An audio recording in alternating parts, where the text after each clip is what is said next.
Assalamualaikum warahmatullahi wabarakatuh. Alhamdulillahirabbil alamin wassalatu wassalamu ala asyrafil anbiya'i wal mursalin wa ala alihi wa sahbihi ajmain. Alhamdulillah, puji syukur atas kehadirat Allah Subhanahu wa taala, berkat nikmat iman, nikmat Islam, nikmat kesehatan maupun nikmat kesempatan, kita masih bisa dapat melanjutkan pelajaran kita pada hari ini tentang buku yang kita bahas ya, yaitu Adabku Keseharianku.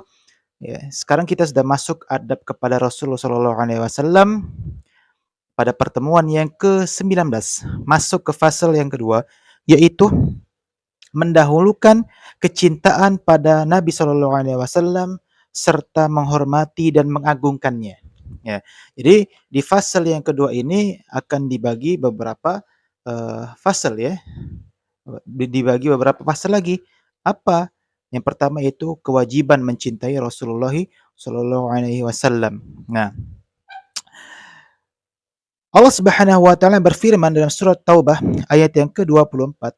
Artinya yaitu jika bapak-bapak, anak-anak, saudara-saudara, istri-istri, kaum keluarga kamu, harta kekayaan yang kamu usahakan, perniagaan yang kamu khawatiri kerugiannya, dan tempat tinggal yang kamu sukai adalah lebih kamu cintai daripada Allah dan Rasul-Nya dan dari jihad di jalan Allah Subhanahu wa taala, maka tunggulah sampai Allah Subhanahu wa taala mendatangkan keputusannya dan Allah Subhanahu wa taala tidak memberi petunjuk kepada orang-orang yang fasik.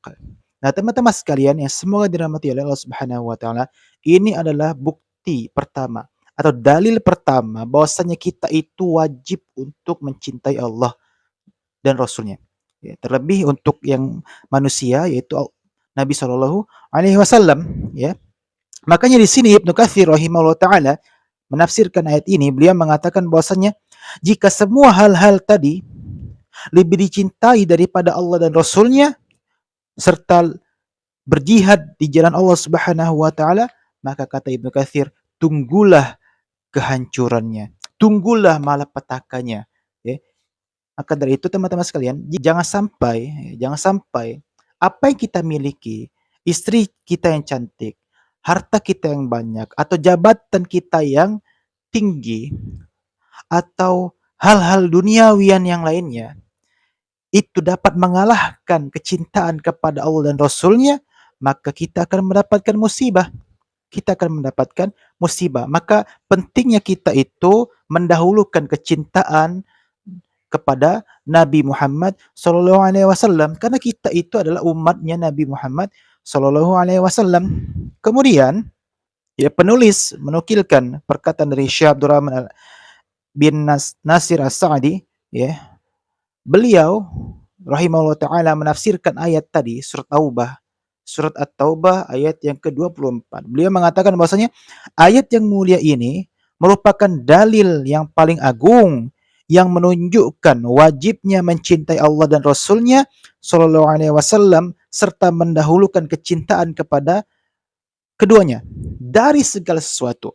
Artinya teman-teman, ya, Nabi kita itu harus nomor satu untuk kecintaan. Ya. Allah nomor satu jelas. Nabi kita nomor satu dalam hal apa? Dalam hal mencintai manusia. Jadi Nabi kita adalah manusia nomor satu yang kita harus cintai. Yang kita harus dahulukan. Dan teman-teman sekalian, yang dinamakan bukti cinta itu adalah, yaitu apa? Dengan menjalankan perintah Nabi SAW dan menjauhi larangan-larangan apa dari yang dilarang oleh Nabi Muhammad Sallallahu Alaihi Wasallam. Itu adalah bukti dari cinta, ya. Kalau kita memang benar-benar cinta pada Nabi Sallallahu Alaihi Wasallam, nah itu adalah fase yang pertama dari mendahulukan cinta kepada Nabi Muhammad Sallallahu Alaihi Wasallam. Yaitu itulah kewajiban. Itu adalah dalilnya, ya, dalil ya, yang salah satu dalil yang menunjukkan bahwa kita itu wajib mencintai Nabi Shallallahu Alaihi Wasallam. Kemudian fase yang berikutnya, ya, tentang mendahulukan kecintaan terhadap Nabi Shallallahu Alaihi Wasallam yang yaitu yang kedua, yaitu tidak boleh seseorang itu mencintai dirinya sendiri, ya, melebihi cinta kepada Nabi Muhammad Shallallahu Alaihi Wasallam. Ya, Allah Subhanahu Wa Taala berfirman dalam surah Al-Ahzab ayat yang ke-6. Apa kata Allah Subhanahu Wa Taala? An-nabiyyu aula bil mu'minin min anfusihim wa azwajuhu ummatahum. Nah, ya. Kata Allah Subhanahu wa taala, nabi itu hendaklah lebih utama. Nabi itu menjadi orang yang paling utama bagi orang-orang mukmin dari dirinya sendiri. Ya.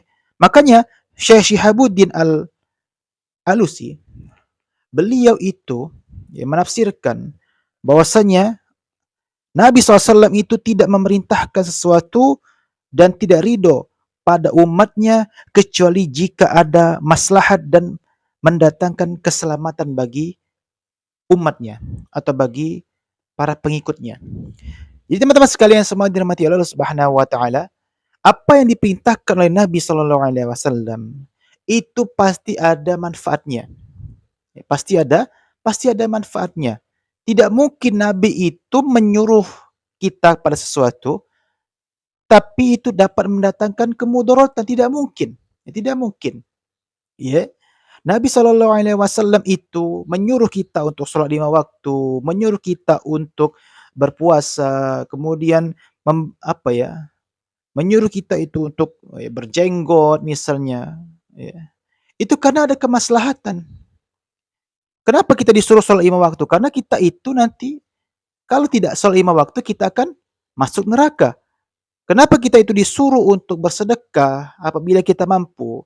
Karena ada sebagian harta kita itu untuk fakir miskin. Siapa yang ingin memberikan harta yang itu? Siapa yang ingin memberikan kalau bukan kita yang mempunyai kelebihan harta? Itulah ajaran Nabi Muhammad SAW yang memiliki kemaslahatan untuk semua umat. Untuk semua umat. Ya.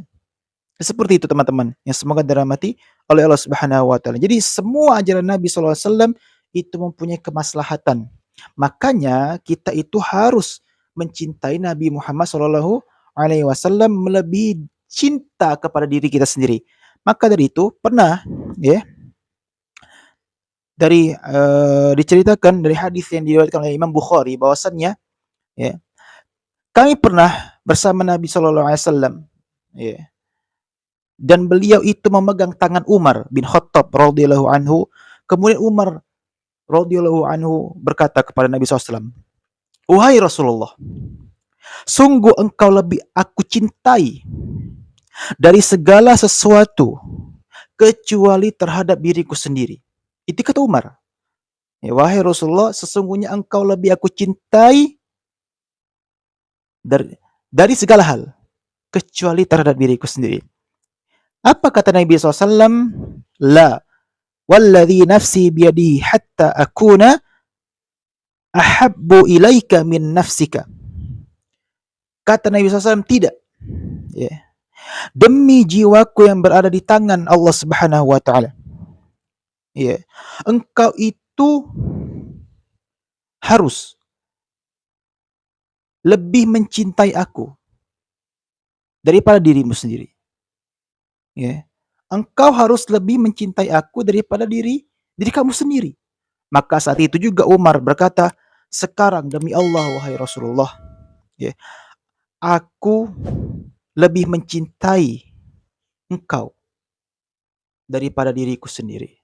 Kemudian Nabi SAW mengatakan lagi bahwasanya saat ini wahai Umar, engkau telah sempurna imanmu.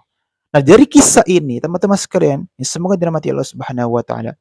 Ya, yang namanya cinta kepada Nabi SAW tidak perlu lagi kita itu banyak tanya.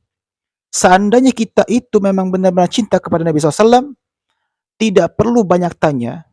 Ketika Nabi SAW perintahkan ini, maka kita kerjakan. Ketika Nabi SAW itu larang, maka kita itu berusaha untuk menjauhi. Ya, berusaha untuk menjauhinya. Jauh. Itu adalah cinta. Cinta kepada Nabi SAW. Bukan sebaliknya kita itu mengejek ajaran Nabi Muhammad SAW. Ya, kita itu mengejek, orang yang berjenggot itu seperti kambing. Itu adalah bentuk penghinaan kepada Nabi SAW. Karena yang mengajarkan untuk memanjangkan jenggot adalah Nabi Muhammad SAW. Ya, seperti itu. Ya. Makan pakai tangan. Untuk apa makan pakai tangan? Ya, kayak orang desa saja. Nabi kita mengajarkan makan pakai tangan. Memang nanti ada beberapa hal ya, tidak semuanya kita itu makan pakai tangan ya. Tapi secara umum Nabi SAW itu mengajarkan kita untuk makan pakai tangan ya. Dikatain seperti orang desa, dikatain seperti orang kuno, itu adalah ajaran Nabi kita sendiri. Maka dari itu teman-teman, ya semoga dirahmati oleh Allah Subhanahu wa taala. Ya sekali lagi, ya, kita itu mencintai Nabi sallallahu alaihi wasallam itu harus mempunyai buktinya, menjalankan perintahnya dan menjauhi larangannya. Dan bukan hanya itu saja, jangan sampai kita itu ya mencela syariat Nabi Muhammad SAW. Seandainya kita itu tidak mampu mengerjakan suatu amalan yang diajarkan oleh Nabi SAW, bukan malah mencelanya, tapi yang perlu kita lakukan adalah kita itu memperbanyak istighfar. Kenapa kita itu tidak mampu mengerjakan ini? Misalnya kita belum mampu mengerjakan puasa Syawal 6 hari, kita belum mampu untuk mengerjakan puasa Senin Kamis, kita belum mampu untuk sholat tahajud setiap hari, kita belum mampu untuk sholat duha, kita belum mampu untuk berjenggot, kita belum mampu untuk menaikkan pakaian di atas mata kaki bagi yang laki-laki. Maka tugas kita itu adalah yaitu beristighfar. Kenapa kita itu belum bisa mengerjakan tersebut? Jangan sampai kita itu ketika kita tidak mampu untuk mengerjakan perintah Nabi, kita malah mengejeknya. Itu adalah perbuatan dosa, zolim. Apakah bentuk kecintaan itu adalah seperti itu? Ya. Apakah yang dinamakan cinta itu adalah mengejek orang yang kita cintai, mengejek apa ajaran Nabi kita SAW? Kita mengaku cinta kepada Nabi SAW, tapi kita mengejek ajaran Nabi SAW, itu konyol namanya. Itu konyol. Kecintaan macam apa itu? Jadi teman-teman sekalian ya, semoga dirahmati Allah Subhanahu wa taala. Yang namanya cinta itu ya, mencintai semua ajarannya. Semua ajarannya dicintai, ya. Apabila kita tidak mampu, maka perbanyak istighfar kepada Allah Subhanahu wa taala. Mohon kepada Allah Subhanahu wa taala agar dimudahkan untuk menjalankan apa yang diperintahkan Nabi Shallallahu alaihi wasallam. Dan teman-teman sekalian, semoga dirahmati Allah Subhanahu wa taala, itulah ajaran Nabi kita sallallahu alaihi wasallam ya. Semuanya itu untuk kemaslahatan, untuk kepentingan umat, bukan untuk kepentingan pribadi, bukan. Untuk kepentingan umat. Ya. Jadi jangan sampai kita itu suuzon kepada Nabi Muhammad sallallahu alaihi wasallam. Itu adalah orang yang paling tidak beradab. Ya, orang yang tidak beradab adalah orang yang suuzon kepada Nabi Muhammad sallallahu alaihi wasallam. Apabila ada orang yang mengatakan bahwasanya, ajaran Nabi Muhammad ini tidak sempurna, ajaran Nabi Muhammad ini aneh." Itu adalah sebuah penistaan terhadap Nabi Muhammad sallallahu alaihi wasallam. Mungkin itu saja teman-teman, yang semoga dirahmati Allah Subhanahu wa taala. Semoga bermanfaat untuk pertemuan hari ini. Ya, kita bertemu di pertemuan yang berikutnya. Tutup dengan doa kafaratul majelis. Subhanakallahumma wa bihamdika asyhadu an la ilaha illa anta astaghfiruka wa atubu ilaik. Assalamualaikum warahmatullahi wabarakatuh.